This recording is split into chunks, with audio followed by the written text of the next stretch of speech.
За сайн байцгаана уу? Элтийн ерөнхий шалгалтын нэг бодлогыг хамтдаа бодож үзье. 2025 оны элтийн ерөнхий шалгалтын 2-3 дугаар даалгавар популяцийн генетикийг Харди ван Бергийн хуулийн дагуу тооцоолох бодлого байгаа. За тэгэхээр популяцийн генетик дээр бол яагаад энэ популяцийн генетик гэж тусдаа байна гэхээр Менделийн хуулиар энэ тайлбарлах боломжгүй генотипүүдийн давтамжийн талаар ярьж байгаа.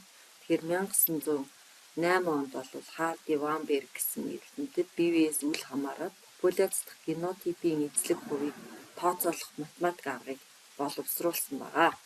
За тэгэхээр үндсэн зарчмыг одоо энэ дээр танилцуулъя. За тухайн генотипийг нэг генийн хоёр аллел хянаж байдгаа гэд Менделийн хууль дээр ч гэсэн үндсэн доминант эрсцийг гэдэг тийм ээ. За тэгээд популяцад тухайн генотипийн эзлэх хувийг бол генотипийн давтамж гэдэг зүйлийг нь олох гэж байгаа. За тэгээд энэ дээр нь болохоор бид нар Менделийн хууль дээр үтсэн доминант аллелийг том үсгээр эрсцийн аллелийг бол жижиг үсгээр тэмдэглэдэг. За тэгээд нөгөө диплоид организм байгаа учраас энэ том жижиг аллелийнхаа айл хоёулангаас нэгийг аваад ингээд 3 янзын генотип үүсгдэг. За тэгэхээр энэ генотипүүд нь цаашаа доминант аллел нь ямар шинж үүсгдэг вэ гэдгээсээ хамаарат энэ хоёр нь бол нийлээд нэг фенотипийг ихэвчлэн үүсгээд за энэ эрсцийн аллел нь болохоор хоёр дахь фенотипийг үүсгдэг юм онцлогтой байж байгаамаа. За тэгээд нөгөө Харди ван Берг гэсэн хоёр эрдэмтэн чинь энэ популяц дотор энэ 3 генотип чинь ингээд тусдаа генотипүүд үүсгэж байгаа шүү дээ. Гомозигот, за гетерозигот, энэ болохоор рецессив гомозигот гэсэн 3 янзын генотип ямар тоотой байгааг математикийн томьёо ашиглаад олж болох аргыг нээсэн юм байна л да. Энэ томьёогоор яаж хялбарчилсан бэ гэдгийг л бүгдээрээ харах гэж байгаа гэсэн. За тэгээд доминант аллелийнхаа давтамжийг нь P үсгээр буюу латин цагаан толгоон P probability гэсэн үгнээс гаралтай магадлал гэсэн үг юм байна. За тэгээд жижиг аллелийнхаа давтамжийг болохоор P үсгний дараа байдаг Q үсгээр тэмдэглэж өгсөн юм байна. За тэгээд нөгөө эрсцийн аллелийн давтамж нь болохоор яг P-гийнхаа дараагийн үсгэл гэсэн үг байхгүй юу зүгээр. За тэгээд бидэнд бол 3 генотип байгаа. За тэгээд энд нь болохоор доминант гомозигот аллелийн давтамж, за тэгээд гетерозигот аллелийн давтамж, мөн эрсцийн гомозиготын давтамж гэсэн энэ нэр томьёонууд гарч ирнэ. За тэгэхээр яагаад энэ томьёо гинт гараад ирвэ гэх юм бол доминант аллелийн тоо, эрсцийн аллелийн тоо нийлээд нийт популяц болох ёстой гэж байна.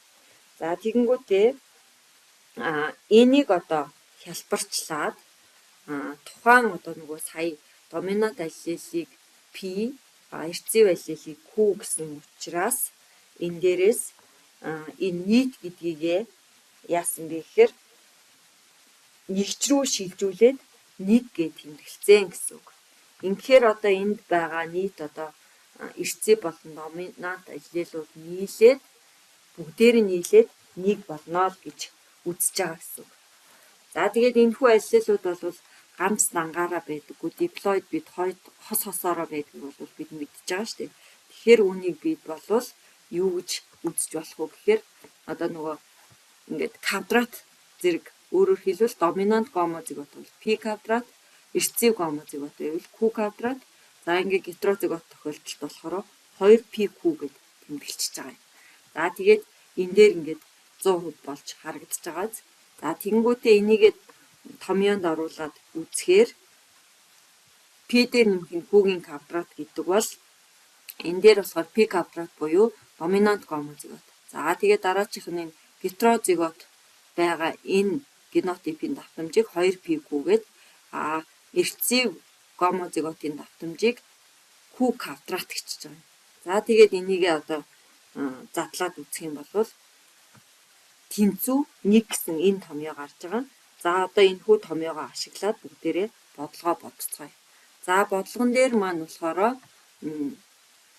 байгалийн зарим популяц тодорхой генийн хувьд Харди ван Бергийн тэнцвэрт байх боловч ихэнх популяцд аллелийн болон генотипийн давтамж тодорхой хугацааны дараа ихэвчлэн өөрчлөгддөг байна гэж. За тэгээ нэгэн популяцийн тодорхой нэг генийн сангийн өөрчлөлтийг доор зургаар харуулсан. Тэгэхээр том А аллелийн давтамж нь 0.8, жижиг А аллелийн давтамж нь 0.2 гэсэн байна тийм ээ. За тэгээд нэг X хүчин зүйл үйлчлээд жижиг А аллелийн давтамж бол энд 0.1 болцсон харагдаж байна. Тэгэхээр одоо бүгдээрээ бодлого бодъё. Доминант аллелийн давтамжийг бол P үсгээр, рецеивийн давтамжийг Q үсгээр тэмдэглэж байгаа учраас P дээр нэмэх нь Q гээд яг одоо нөгөө нэгийн тоо гарч байгаа бүгдээр энэ дээрээс харж болж байна тийм ээ. За тэгэхээр энэ болвол X хүчин зүйл үйлчлээд өөрөөр хэлбэл нөгөө 0.1 гэдэг өгөгдсөн байгаа юмчсан үлдсэн том одоо доминант аллелийн давтамж нь 0.9 байгаа нь ингэж харагдаж байна. Тэгэхээр энэний одоо эхлээд асуусан А дээр нь асуусан асуулт нь бол энэ том А аллелийн давтамж нь 0.1 гээд А үсгэн дээр нь болохоор 0.9-ийн тоог бол бичгээр байна гэсэн.